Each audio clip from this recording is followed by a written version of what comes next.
الحمد لله نحمده ونستعينه ونستغفره ونعوذ بالله من شرور أنفسنا ومن سيئات أعمالنا من يهده الله فلا مضل له ومن يضلله فلا هادي له ونشهد أن لا إله إلا الله وحده لا شريك له ونشهد أن محمدًا عبده ورسوله أما بعد فإن خير الحديث كتاب الله وخير الهدي هدي محمد صلى الله عليه وسلم وشر الأمور محدثاتها وكل محدثة بدعة وكل بدعة ضلالة وكل ضلالة في النار يا أيها الذين آمنوا اتقوا الله حق تقاته ولا تموتن إلا وأنتم مسلمون يا أيها الناس اتقوا ربكم الذي خلقكم من نفس واحدة وخلق منها زوجها وبث منهما رجالا كثيرا ونساء واتقوا الله الذي تساءلون به والأرحام إن الله كان عليكم رقيبا يا أيها الذين آمنوا اتقوا الله وقولوا قولا سديدا يصلح لكم أعمالكم ويغفر لكم ذنوبكم ومن يطع الله ورسوله فقد فاز فوزا عظيما اللهم صل على محمد وعلى آل محمد كما صليت على إبراهيم وعلى آل إبراهيم إنك حميد مجيد اللهم بارك على محمد وعلى آل محمد كما باركت على إبراهيم وعلى آل إبراهيم إنك حميد مجيد أعوذ بالله من الشيطان الرجيم بسم الله الرحمن الرحيم إن الله وملائكته يصلون على النبي يا أيها الذين آمنوا صلوا عليه وسلموا تسليما ہر قسم کی حمد و ثنا، تعریفات، تکبیرات، تمجیدات، تسبیحات اس اللہ خالق و مالک کے لیے جس اللہ نے یہ زمین بنائی، آسماں بنائے، ان گنت لا تعداد بے شمار درود و سلام امام الانبیاء خاتم الانبیاء جناب محمد الرسول اللہ صلی اللہ علیہ وسلم کی ذات اقدس پر۔ حضرات عزیز وقار، نبی کریم صلی اللہ علیہ وسلم محسن انسانیت ہے۔ نبی علیہ السلام جس طرح آپ کو اپنی امت سے بہت زیادہ محبت تھی، اسی طرح ہر امتی پر بھی لازم ہے کہ اسے سب سے بڑھ کے جناب محمد الرسول اللہ صلی اللہ علیہ وسلم سے محبت ہونی چاہیے۔ اور یہ صرف ایک جذباتی بات نہیں ہے، بلکہ اللہ رب العالمین نے قرآن کریم میں اس کا حکم دیا ہے، النبی اولا بالمؤمنین من انفسہم وازواجہ امہاتہم، میں نبی مومنوں پر ان کی جانوں سے بھی زیادہ حق رکھتا ہے، یعنی آپ پر آپ کی ذات کا بھی اتنا حق نہیں ہے جتنا اللہ کے رسول کا حق ہے۔ نبی اہل ایمان پر ان کی جانوں سے بڑھ کر حق رکھتا ہے۔ وازواجہ امہاتہم، اور نبی کی بیویاں یہ مومنوں کی مائیں ہیں، تو گویا کہ نبی کا حق یہ سب سے زیادہ ہے۔ نبی علیہ السلام کے 10 حقوق ہیں ہر امتی پر اور فرض ہیں. اللہ کے رسول کے 10 حقوق ہر امتی پر فرض ہیں، اور ان میں سے ایک حق جس پر آج میں بات کرنا چاہتا ہوں. اور آج ہمارا معاشرہ اس حق میں بڑی کوتاہی کر رہا ہے. ہم جیسے حقوق العباد میں کمی کرتے ہیں، ہم اس حق میں بھی کمی کا شکار ہیں.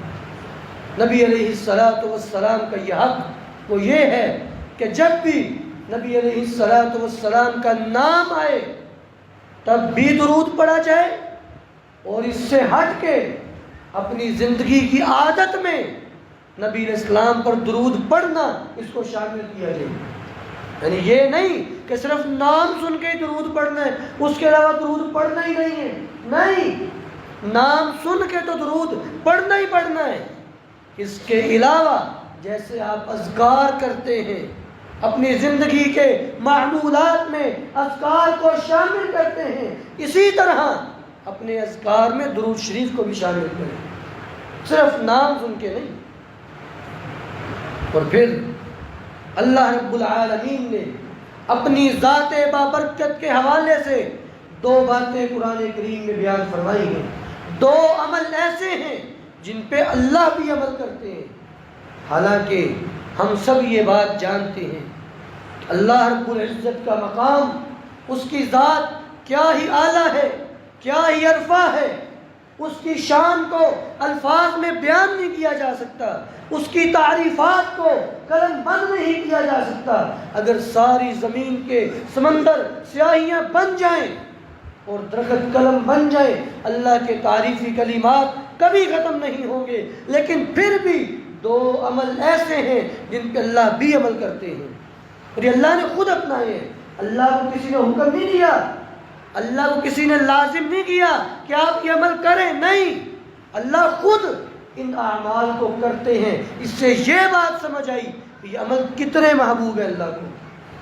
پہلا عمل، شہید اللہ انہ لا الہ الا ہوا والملائکۃ واولو العلم قائما بالقسط. اللہ اس بات کی گواہی دیتے ہیں، حالانکہ گواہی کا حکم ہمیں ہے نا، ہم گواہی دیں اللہ کی وحدانیت کی، اللہ کے رسول کی رسالت کی گواہی دیں. لیکن توحید اتنا بڑا عمل ہے کہ خود اللہ تعالیٰ گواہی دیتے ہیں، شہید اللہ انہ لا الہ الا ہوا. اللہ گواہی دیتے ہیں اللہ کے علاوہ کوئی معبود برحق نہیں ہے. نفع نقصان کا مالک اللہ کی ذات ہے، گنج بخش اللہ کی ذات ہے، لجپال اللہ کی ذات ہے. لوگوں سے نفع نقصان کی امید رکھنا میرے بھائیوں یہ شرک ہے، اس سے بچ جاؤ. اللہ نے توحید کا اقرار کیا ہے.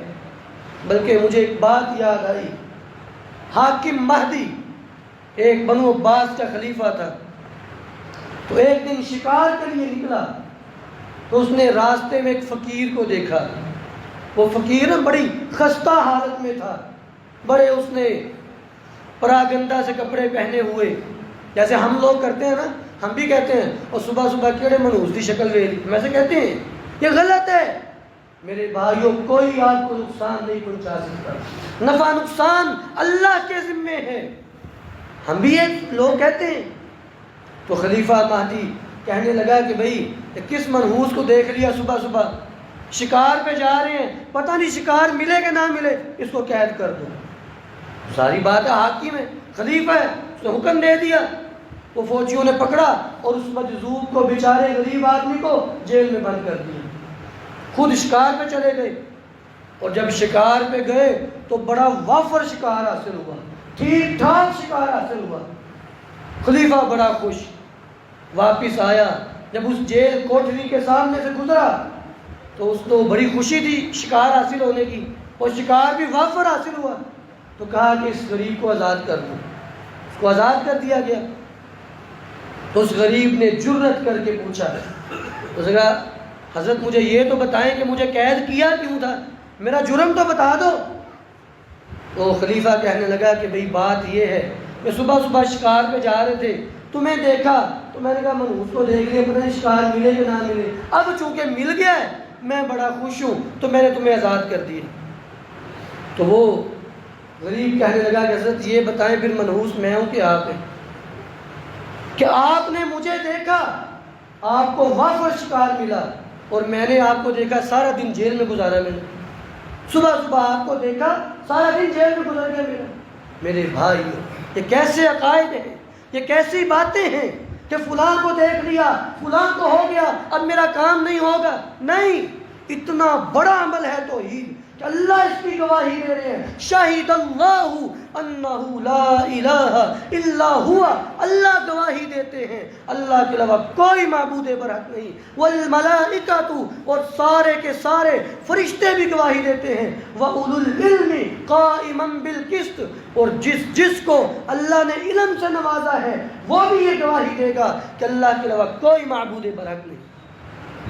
ایک پہلا عمل یہ بیان کیا، اور دوسرا عمل اللہ رب العالمین نے قرآن کریم میں فرمایا ان اللہ وملائکتہ یصلون علی النبی یا ایھا الذین آمنوا صلوا علیہ وسلموا تسلیما۔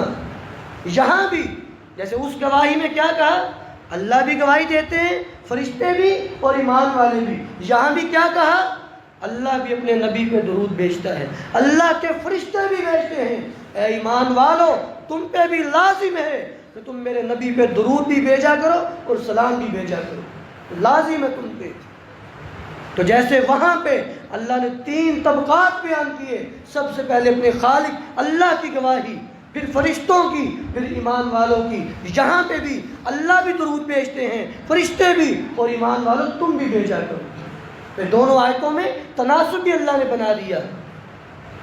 اب اللہ تعالیٰ درود بھیجتے ہیں، اس کا کیا مطلب ہے؟ ایک بات یاد رکھیں، لیس کمثلہ شیء، اللہ جیسا کوئی نہیں ہے۔ اللہ کے افعال، اللہ کی ذات، اللہ اپنی صفات میں ہر چیز میں یکتا ہے۔ مثلا میں ایک مثال دیتا ہوں آپ کو، میں ابھی ممبر کے اوپر کھڑا ہوں، اگر میں نیچے اتر آؤں تو ممبر خالی ہو جائے گا اور میں زمین پہ آ جاؤں گا۔ اللہ رب العالمین ہر رات آسمان دنیا پہ آتے ہیں، لیکن جیسے اس کی شان کے لائق ہے اس کا اترنا ہمارے اترنے جیسا نہیں ہے، وہ اپنی ذات میں یکتا ہے۔ اسی لیے صحیح بخاری کی تعلیقاً روایت، اللہ کے درود پڑھنے کا مطلب کیا ہے؟ صلاۃ اللہ، اللہ تعالیٰ کی صلاۃ علی نبیہ، اپنے نبی پر، یہ ہے کہ اللہ اپنے نبی پر رحمت بھیجتے ہیں۔ اللہ تعالیٰ کا اپنے نبی پر رحمتیں بھیجنا یہی اللہ کی صلاۃ ہے۔ وصلاۃ الملائکۃ الدعاء لہ، اور فرشتوں کی صلاۃ سے مراد فرشتے دعا کرتے ہیں نبی علیہ السلام کے حق۔ اے ایمان والو، تمہیں حکم ہے کہ تم بھی نبی پہ سلام بھی بھیجو، درود بھی بھیجو۔ نبی علیہ السلام کے پاس صحابہ اکرام آئے کہ اللہ کے رسول انا نعلم کیف نسلم علیک، ہم جانتے ہیں ہم نے آپ پہ سلام کیسے بھیجنا ہے۔ اللہ نے ہمیں سکھا دیے۔ کہاں سکھایا؟ نماز میں پڑھتے نہیں السلام علیکہ ایھا النبی ورحمۃ اللہ وبرکاتہ، اے نبی آپ پہ اللہ کی سلامتی ہو، اس کی رحمتیں اور برکتیں آپ پہ نازل ہو۔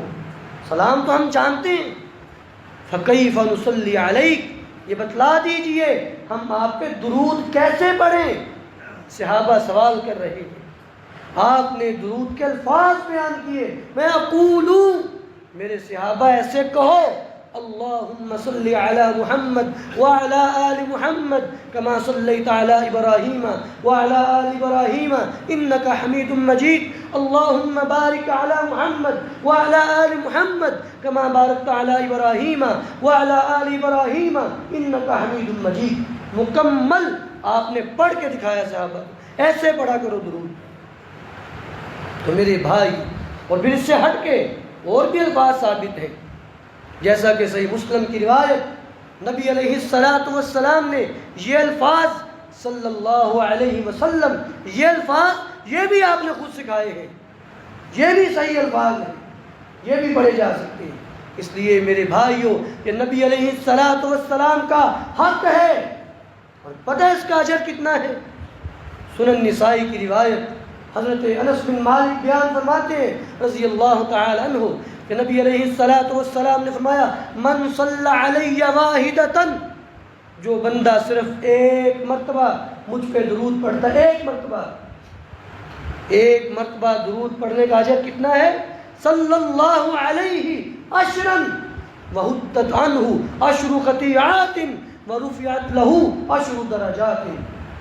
اللہ رب العالمین اس بندے پر 10 رحمتیں کرتے ہیں۔ میرے بھائیوں یہ بات یاد رکھیں، جس بندے نے بھی جنت میں جانا ہے اللہ کی رحمت سے جانا ہے، اور رحمت کس پہ ہو رہی ہے؟ 10 رحمتیں ہو رہی ہیں اس بندے پہ جو درود پڑھتا ہے، 10 رحمتیں۔ اور پھر صرف رحمتیں ہی نہیں، اللہ اس کے 10 گناہ معاف کرتے ہیں۔ 10 گناہوں کا معاف ہو جانا کتنی بڑی بات ہے۔ جب ہم توبہ کرتے ہیں، اللہ سے معافیاں مانگتے ہیں، تو میرے بھائیوں وہ بڑا بے نیاز ہے۔ یہ لازمی تھوڑی ہے اگر میں نے کہہ دیا کہ اللہ مجھے معاف کر تو اللہ مجبور ہو گیا۔ اللہ کسی کے آگے مجبور نہیں ہے، وہ چاہے تو نہ معاف کرے۔ کیا کرو گے آپ نے نافرمانی کی، اگر گناہ کیا آپ نے، وہ مالک کی مرضی ہے، وہ آپ کو معاف کرے یا سزا دے۔ ہاں لیکن یہ ہے کہ اللہ نے بیان کر دیا کہ تم مانگو اللہ معاف کر دے گا، اختیار اللہ کا ہی ہے۔ لیکن جو بندہ درود پڑھتا ہے اللہ اس کے 10 گناہوں کو معاف کر دیتے ہیں، 10 گناہوں کو۔ میں ایک مثال دیتا ہوں آپ کو۔ ایک شخص اگر دن میں وقت نکال کے صرف 50 مرتبہ بھی پڑھ لے تو 50 مرتبہ کے بدلے تو اس کے گناہ معاف ہوں گے 500۔ ایک بندہ روز 500 گناہ کر سکتا ہے؟ نہیں کر سکتا، کیونکہ گناہ ایک کرو ایک لکھا جاتا ہے، بندہ کیسے 500 گناہ کرے گا؟ اس لیے یہ بہت بڑی اللہ نے بشارت دی ہے کہ اللہ 10 گناہ مٹا دے گا۔ اور تیسری بشارت وَرُفِعَتْ لَهُ عَشْرُ دَرَجَاتٍ، اللہ اس کے 10 درجے بلند کر دے گا، 10 درجے۔ اور ایک درجہ کتنا ہے؟ نبی علیہ السلام کی حدیث سماعت فرمائیں۔ نبی علیہ السلام نے فرمایا جب اہل جنت کے اندر چلے جائیں گے تو جنتی اپنے اوپر دیکھیں گے، دور اوپر، جیسے تم لوگ ثریا ستارے کو دیکھتے ہو ایسے دور اوپر بالا خانے نظر آئیں گے، بڑے روشن، فلیٹس نہیں بنے ہوتے، فلیٹس، ایسے بڑے خوبصورت کمرے، بالا خانے ہوں گے، اور وہ بھی جنت کے۔ صحابہ اکرام نے کہا اللہ کے رسول، تو پھر انبیاء کی ہوں گے اتنے اعلیٰ مقام؟ میں نہیں، یہ ایک درجے کا فاصلہ ہے، ایک درجے کا، کہ نچلے درجے والا جنتی اور اوپر والے درجے کا جنتی، ان کا یہ فاصلہ ہے۔ اور جس کے 10 درجے بلند ہوں اور جو پڑھتا رہے اس کے درجات کتنے بلند ہوں گے، حتیٰ کہ وہ انسان اللہ کی جو سب سے اعلیٰ جنت ہے جنت الفردوس، اس کے اندر جو بالا خانے اعلیٰ مراتب ہیں، انسان وہاں تک پہنچ جاتا ہے۔ اس لیے درود یہ بہت بڑا عمل ہے۔ حضرت ابی بن کعب رضی اللہ تعالیٰ ایک دن نبی علیہ السلام آئے مسجد میں تو ایک سوال کیا اللہ کے رسول، انی اکثر الصلاۃ علیک، میں آپ پر بڑا کثرت سے درود پڑھتا ہوں، اب مجھے یہ بتلائیے فکم اجعل لک فی صلاتی، میں اپنی دعا میں کتنا درود پڑھا کروں آپ پہ؟ آپ میں کہ ما شئت، جتنا تمہارا دل چاہتا پڑھ لو۔ کہتے ہیں میں نے کہا اللہ کے رسول الربع، چوتھائی حصہ درود پڑھ لوں اور باقی اپنی حاجات مانگ لوں؟ اب میں ما شئت فإن زدت فهو خیر لک، جتنا چاہو پڑھو، لیکن اگر زیادہ کرو گے تمہارے حق میں بہتر ہوگا۔ فرماتے ہیں کہ میں نے کہا کہ پھر نصف کر لیتا ہوں کہ اپنی آدھی دعا صرف درود ہی پڑھتا رہوں اور آدھی دعا میں اپنی حاجات، اپنی کوئی چیز مانگ لوں گا۔ آپ میں کہ ما شئت، جتنا تمہارا دل چاہتا ہے پڑھو، فإن زدت فهو خیر لک، اگر اس سے بھی زیادہ کرو تو تمہارے لیے بہتر ہے۔ تو میں نے پھر کہا اللہ فالثلثان، 2/3، یعنی دعا کے 3 حصے کریں، 2/3 میں صرف درود ہی پڑھتا رہوں اور 1/3 اپنی کوئی حاجات مانگ لوں؟ آپ نے پھر وہی بات کہی کہ جتنا تم چاہو پڑھ سکتے ہو، ہاں اگر زیادہ کرو یہ تمہارے لیے بہتر ہے۔ تو میں نے کہا اجعل فی صلاتک کلھا، اللہ کے رسول پھر میں ساری دعا میں درود ہی پڑھ لیتا ہوں۔ آپ نے فرمایا اذن تکفی ہمک، میں کہ تب اللہ تیرے ساری پریشانیاں بھی ختم کر دے گا اور تیرے سارے مسائل بھی حل کر دے گا۔ اگر تم ساری دعا میں درود ہی پڑھتے رہو، اللہ تمہاری پریشانیاں بھی دور کر دے گا اور تمہارے معاملات بھی حل کر دے گا۔ فرمایا وَيُغْفَرُ لَكَ ذَنْبُكَ، ایک روایت میں یہ بھی الفاظ ہے اللہ تمہارے گناہ بھی معاف کر دے گا۔ میرے بھائیو، اللہ نے قرآن کریم میں انسان کی 2 ضرورتیں بیان کی ہیں۔ کسی بھی انسان کی سب سے بڑی 2 ضرورتیں ہیں، بس بڑی، باقی ہوتی ہیں خواہشات۔ خواہشات ہوتی ہیں کہ میں گاڑی لے لوں، پھر اس سے بڑی لے لوں، اس طرح کا گھر بنا لوں، اتنے کپڑے لے لوں، یہ خواہشات ہیں۔ انسان کی ضرورت 2 چیزیں ہیں، لإیلاف قریش ایلافہم رحلۃ الشتاء والصیف فلیعبدوا رب هذا البیت الذی اطعمہم من جوع وآمنہم من خوف۔ ایک بھوک اور ایک امن، یہ سب سے بڑی انسان کی 2 ضرورتیں ہیں۔ کھانا ملتا رہے عزت کے ساتھ اور کوئی پریشانی لاحق نہ ہو، کوئی غم پریشانیاں تنگ نہ کریں، پریشان نہ کریں، کوئی کیس نہ پڑ جائے بندے میں۔ یہ انسان کی 2 بڑی ضرورتیں ہیں۔ تو میرے بھائیو، اللہ رب العالمین نے اس کا ایک ہی نسخہ بیان کیا ہے، فَلْيَعْبُدُوا رَبَّ هَذَا الْبَيْتِ، تو تم عبادت میں مخلص رہو، اللہ تمہاری دونوں ضرورتیں پوری کر دے گا۔ اور یہ بات یاد رکھیں، درود پڑھنا عبادت ہے، درود پڑھنا عبادت ہے، کہ درود کے اندر دعا ہے اور دعا کو اللہ نے قرآن میں عبادت کہا ہے۔ تو گویا کہ یہ عبادت ہے درود پڑھنا۔ اس لیے میرے بھائیوں، کہ نبی علیہ السلام کا حق ہے۔ اور پھر ایک اور بات نبی علیہ السلام نے تنبیہ کرتے ہوئے سمجھایا۔ جناب علی بن ابی طالب بیان فرماتے ہیں رضی اللہ تعالی عنہ کہ نبی علیہ السلام نے فرمایا البخیل من ذکرت عندہ فلم یصلی علیہ، وہ بندہ بخیل ہے، کنجوس ہے، جس کے پاس میرا ذکر کیا جائے اور وہ مجھ پہ درود نہیں پڑتا۔ دیکھیں، مال خرچ کرنا ایک ظاہری چیز ہے، یہ کیسا کنجوس آدمی ہے کہ کچھ پاس سے دینا بھی نہیں پڑ رہا، صرف ایک زبان ہلانی ہے وہ بھی نہیں ہلا رہا، اتنا کنجوس کہ زبان تک نہیں ہلا رہا۔ حالانکہ وہ نبی جس کے احسانات کتنے ہیں ہم پر، محسن انسانیت۔ میرے بھائیوں، خود نبی علیہ السلام نے فرمایا لِكُلِّ نَبِيٍّ دَعْوَةٌ مُسْتَجَابَةٌ، ہر نبی کو اللہ ایک دعا دیتا ہے جو لازمی قبول ہوتی ہے، ہر نبی کو ملتی ہے، ہر نبی کو ایک دعا ملتی ہے جو لازمی قبول ہوتی ہے، اور ہر نبی نے اپنی وہ دعا دنیا میں مانگ لی۔ وَإِنِّي خَبَأْتُ دَعْوَتِي لِأُمَّتِي شَفَاعَةً لَهُمْ، میں نے اپنی دعا کو اپنی امت کے لیے چھپا کے رکھا ہے، اپنے لیے کچھ نہیں مانگا۔ بڑی بڑی پریشانیاں آئیں، بڑا ظلم و ستم کیا کفار مکہ نے۔ آج ہمیں تو کوئی ایسے دیکھ بھی لے نا، ہم اس کو گھر تک چھوڑ کے آتے ہیں۔ ہم کیسے دائی ہیں، ہم کیا دین کا کام کریں گے؟ ان کو پتھروں سے لہو لہان کر دیا۔ کون؟ اکرم الخلائق عند اللہ، کہ کائنات میں، مخلوقات میں اللہ نے ان سے زیادہ عزت والا پیدا ہی نہیں کیا۔ اتنی اعلیٰ شخصیت، پتھر پڑ رہے ہیں، لوگ گالیاں دے رہے ہیں، لیکن اللہ کے رسول کے پاس دعا کا اختیار ہے، فرشتے پاس آ رہے ہیں، آپ آرڈر کریں ان کو پیس کے رکھ دیں گے۔ آپ نے اپنی دعا کو چھپا کے رکھا، کس کے لیے؟ اپنی امت کی سفارش کرنے کے لیے۔ اور نبی علیہ السلام نے فرمایا میں اپنی امت کی 4 سفارشیں کروں گا، 4 سفارشیں، امت کی 4 سفارشیں ہوں گی، صرف ایک نہیں، 4 سفارشیں۔ پہلی سفارش میں اس میں میری امت بھی شامل ہوگی اور باقی ساری امتیں بھی، حتیٰ کہ انبیاء بھی شامل ہوں گے۔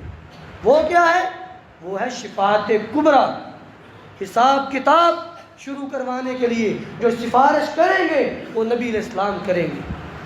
ہر نبی پیچھے ہٹ جائے گا، کوئی سفارش نہیں کرے گا، نبی علیہ السلام کریں گے۔ تو یہ سفارش اپنی امت کے لیے بھی ہوگی، باقی امتوں کے لیے بھی، حتیٰ کہ انبیاء کے لیے بھی ہوگی۔ اور باقی 3 سفارشیں میں اپنی امت کے لیے خاص کر دوں گا، اس میں اور کوئی امت شامل نہیں ہوگی، میں اپنی امت کے لیے خالص کر دوں گا۔ ان میں سے دوسری، پہلی تو میں نے بیان کر دی، دوسری کہ وہ گنہگار جن کے بارے میں اللہ جہنم کا فیصلہ کر چکا ہے، اور ابھی لوگ نہ جنت میں پہنچے ہیں نہ جہنم میں، فیصلہ ہو چکا ہے، میں وہیں پہ سفارش کروں گا کہ اللہ ان کو معاف کر دے۔ میری سفارش کی وجہ سے اللہ خلق کثیر، ایک بہت بڑی تعداد کو اللہ معاف کر کے جنت میں بھیجے، جہنم میں جانے ہی نہیں دے گا۔ دوسری سفارش۔ تیسری فرمایا کہ کچھ لوگ میری امت کے جو جہنم کے اندر چلے جائیں گے، میں ان کے حق میں سفارش کروں گا کہ اللہ ان کو میرے کہنے پہ نکال دے۔ پھر ایک بہت بڑی جماعت کو جہنم سے نکالا جائے گا۔ اور چوتھی سفارش، جب جنتی لوگ جنت میں چلے جائیں گے تو اللہ کے رسول کی سفارش ہوگی جنتیوں کے بارے میں۔ ان کے لیے کیا سفارش کرنی ہے؟ وہ تو پہلے ہی جنت میں ہے۔ ان کے لیے سفارش ہوگی درجات بلند کرنے کے لیے کہ اللہ میرا یہ فلاں امتی، اللہ اس کا درجہ بلند کر دے۔ اور اسی حدیث کی شرح میں بعض سلف نے لکھا، چونکہ درود کے بارے میں بھی یہی حدیث ہے کہ اللہ اس کے درجے بلند کرتے ہیں، تو نبی علیہ السلام کے سامنے آپ کی امت کے اعمال واضح کیے جائیں گے، اور آپ دیکھیں گے فلاں شخص کتنا درود پڑھتا تھا، پھر آپ سفارش کریں گے کہ اللہ اس کا درجہ بلند کر دے، اس کا درجہ بلند کر دیا جائے گا۔ میرے بھائیوں، اللہ کے رسول کتنے احسان ہیں آپ کے ہم پر۔ پہلی امتوں کو دیکھو، کتنے مشکل احکامات ہیں ان کے لیے۔ کپڑے کو نجاست لگ گئی، کپڑا کاٹ دو، جسم کو لگ گئی، جسم کو وہاں سے چھیل دو،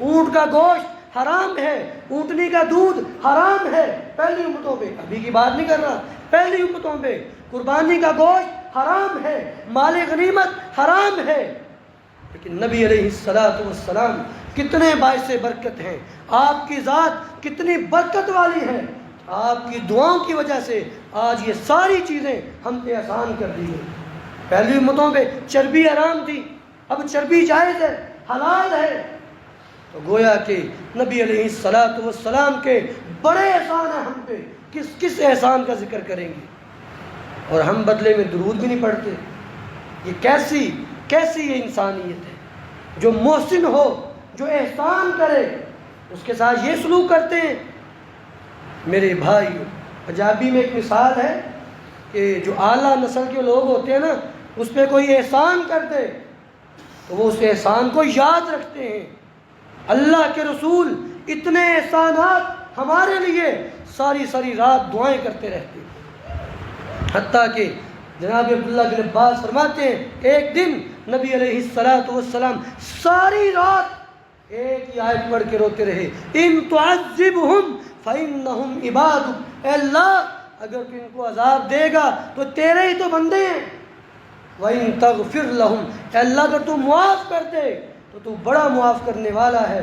اللہ کے رسول اپنے لیے دعائیں نہیں کر رہے، راتوں کو اٹھ کے ہمارے لیے دعا کر رہے ہیں۔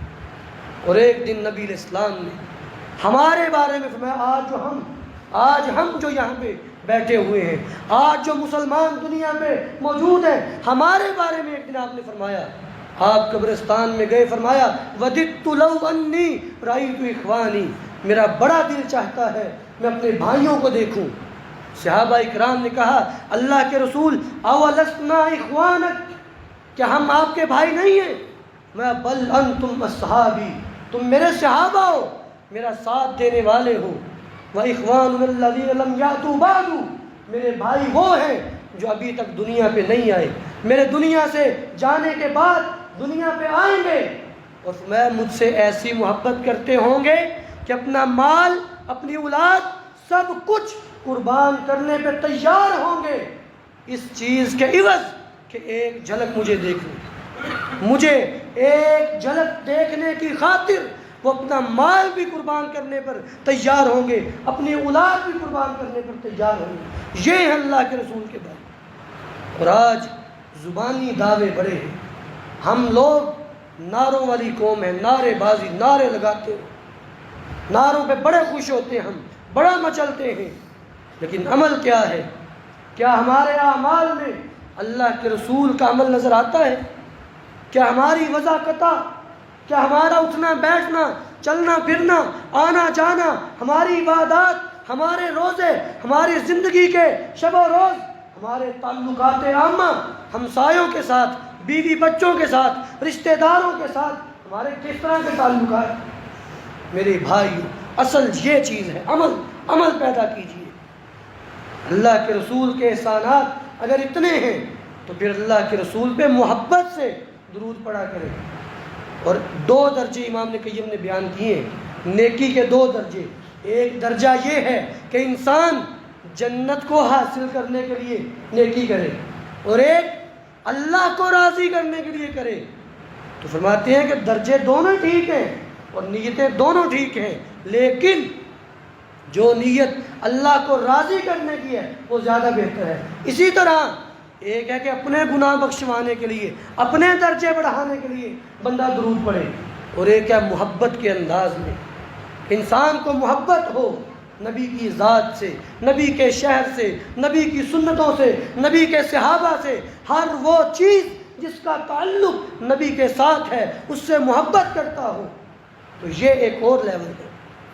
اس لیے میرے بھائیوں، نبی علیہ السلام پہ درود پڑھا کریں اور محبت کے ساتھ۔ ایک دن اماں جی عائشہ صدیقہ رضی اللہ تعالیٰ عنہ، کچھ تابعین کی جماعت آئی اور ان کو یہ بات بیان کر رہی ہیں، اللہ کے رسول کا طرز عمل آپ کی امت کے بارے میں کیا تھا؟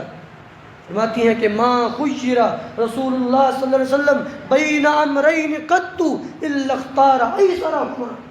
نبی اسلام کی پوری زندگی جب آپ کو 2 چیزوں میں اختیار دیا جاتا تو آپ آسان چیز کو لیتے تھے۔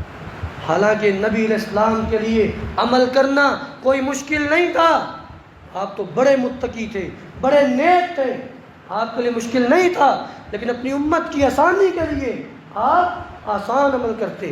ایک موقع پہ فرمایا اگر میں اپنی امت پہ مشقت نہ سمجھتا میں مسواک فرض کر دیتا۔ ایک موقع پہ فرمایا میں اپنی امت پہ مشقت نہ سمجھتا میں حکم دیتا عشاء کی نماز رات کو پڑھا کرو، نصف رات کو جا کے۔ ان سب روایات سے کیا واضح ہو رہا ہے؟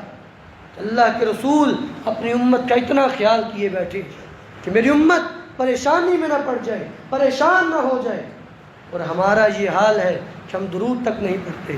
اللہ ہماری اصلاح فرمائے، اللہ ہمیں نبی علیہ السلام کے اس حق کو سمجھنے کی توفیق عطا فرمائے۔ سبحان ربک رب العزت عما یصفون وسلام علی المرسلین والحمد للہ رب العالمین۔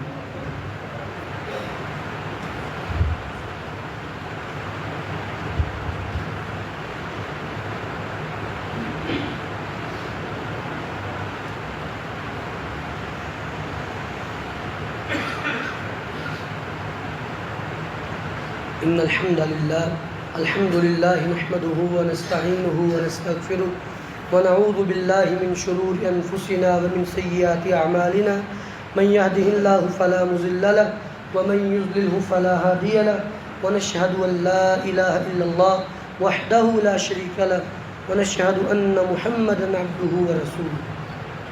پہلے خطبے میں نبی علیہ السلام آپ کا ایک حق وہ یہ ہے کہ نبی علیہ السلام پہ درود پڑھا جائے، اس پر کچھ بات ہوئی۔ سنن ماجہ کی روایت ہے، نبی علیہ السلام نے فرمایا کہ من نسی الصلاۃ علیہ خطی طریق الجنہ، جو بندہ مجھ پہ درود پڑھنا بھول گیا در حقیقت وہ جنت کا راستہ بھول گیا۔ جنت کا راستہ وہ ہے جو نبی علیہ السلام نے بیان کیا۔ نبی علیہ السلام کے بتائے ہوئے راستے کے ذریعے آپ جنت تک جا سکتے ہیں، اور نبی کا حق سب سے زیادہ ہے۔ تو جو بندہ مجھ پہ درود پڑھنا بھول گیا وہ گویا کہ جنت کا راستہ بھول گیا۔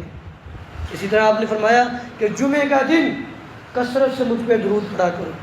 اللہ کے نا کچھ فرشتے ہیں، نبی علیہ السلام کی حدیث، اللہ کے کچھ فرشتے ہیں، ان کی ذمہ داری یہ ہے، ان کا اور کوئی کام نہیں ہے ان کی ذمہ داری یہ ہے، وہ ساری دنیا میں ایسے چکر لگا رہے ہوتے ہیں اور سارا درود اور سلام اکٹھا کرتے ہیں، میں اللہ کے مجھ پہ روزے بھی پیش کرتے ہیں۔ تو گویا کہ ہمیں بھی چاہیے ہم اس میں اپنا حصہ ڈالیں۔ اللہ ہمیں درود شریف پڑھنے کی توفیق عطا فرمائے۔ نبی علیہ السلام کی حدیث ہے، الدعاء موقوف بین السماء والارض، جب بھی کوئی بندہ دعا کرتا ہے اس کی دعا زمین اور آسمان کے درمیان روک دی جاتی ہے، یہاں تک کہ وہ بندہ مجھ پہ درود پڑھ لے۔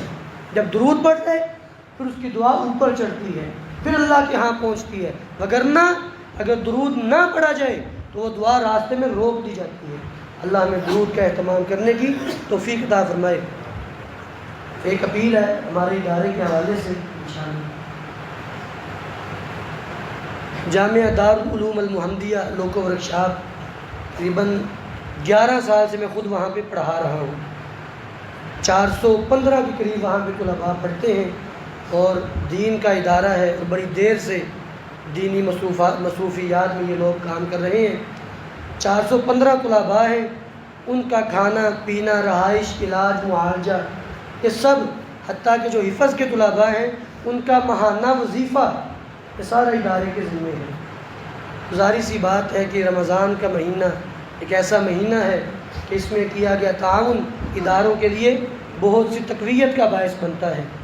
تو تمام بھائی، اسی طرح تمام بہنوں سے گزارش ہے تو بڑھ چڑھ کے تعاون کریں، کیونکہ بذات خود میں اس ادارے کو جانتا ہوں اور وہاں پڑھا بھی رہا ہوں، تو اس لیے تمام بھائی دل کھول کے تعاون کریں۔ اللہ آپ سب کو جزائے خیر عطا فرمائے۔ دوسری بات یہ ہے، ایک گزارش ہے، پہلے بھی میں اکثر کرتا ہوں، آج بھی کرنا چاہتا ہوں، وہ یہ کہ کوشش کریں جو بھائی قریب سے آتے ہیں نا وہ چل کے آیا کریں۔ چل کے آنے کا بڑا اجر ہے، بڑا ثواب ہے۔ حتیٰ کہ نبی علیہ السلام ہوا کہ جو بندہ اول وقت میں آتا ہے، نہا کے غسل کر کے اپنے گھر والوں کو بھی تیار کرواتا ہے، خود بھی تیار ہوتا ہے اور اول فرصت میں آ کے مسجد میں بیٹھ جاتا ہے اور خاموشی سے امام کی گفتگو سنتا ہے، اللہ اس کے رسول کی باتیں سنتا ہے خاموشی سے، تو لگا وہ کام نہیں کرتا۔ وہ جتنے قدم چل کے آیا ہے، ہر قدم کے بدلے 1 سال کی تہجد اور 1 سال کے روزوں کا ثواب ملتا ہے۔ اگر روزے رکھ رہے ہیں نا، ایک روزہ کیسے پورا ہوتا ہے؟ ہر قدم کے بدلے 1 سال کے روزے اور 1 سال کی تہجد۔ صحیح روایت ہے بالکل۔ اگر ایک بندہ 300 قدم چل کے آیا ہے تو گویا کہ مسلسل 300 سال سے یہ بندہ تہجد بھی پڑھ رہا ہے اور مسلسل روزے بھی رکھ رہا ہے، اتنا بڑا اجر ہے۔ ہاں جو بھائی دور سے آتے ہیں وہ بائک پہ آ سکتے ہیں، لیکن کوشش کریں جو قریب ہے وہ چل کے آیا کریں۔ اس کی وجہ یہ ہے کہ ہمارے محلے دار، ہمارے پڑوسی یہ پریشان نہ ہوں، ان کا بڑا حق ہے۔ نبی علیہ السلام فرمایا کرتے تھے کہ جبرائیل علیہ السلام میرے پاس اتنی دفعہ آئے پڑوسی کے حقوق کے بارے میں، اتنی دفعہ آئے، مجھے خدشہ لاحق ہوا کہیں پڑوسی وراثت میں بھی شامل نہ ہو جائے، کہیں وراثت میں بھی اس کا حصہ نہ بنا دیا جائے۔ اس لیے کوشش کیا کریں کہ ہماری وجہ سے ہمارا کوئی محلے دار، پڑوسی، کوئی گزرنے والا راہگیر اس کو پریشانی لاحق نہ ہو۔ اللہ رب العالمین ہمیں کتاب و سنت پہ عمل کرنے کی توفیق عطا فرمائے۔ سبحان ربک رب العزت عما یصفون وسلام علی المرسلین والحمد للہ رب العالمین۔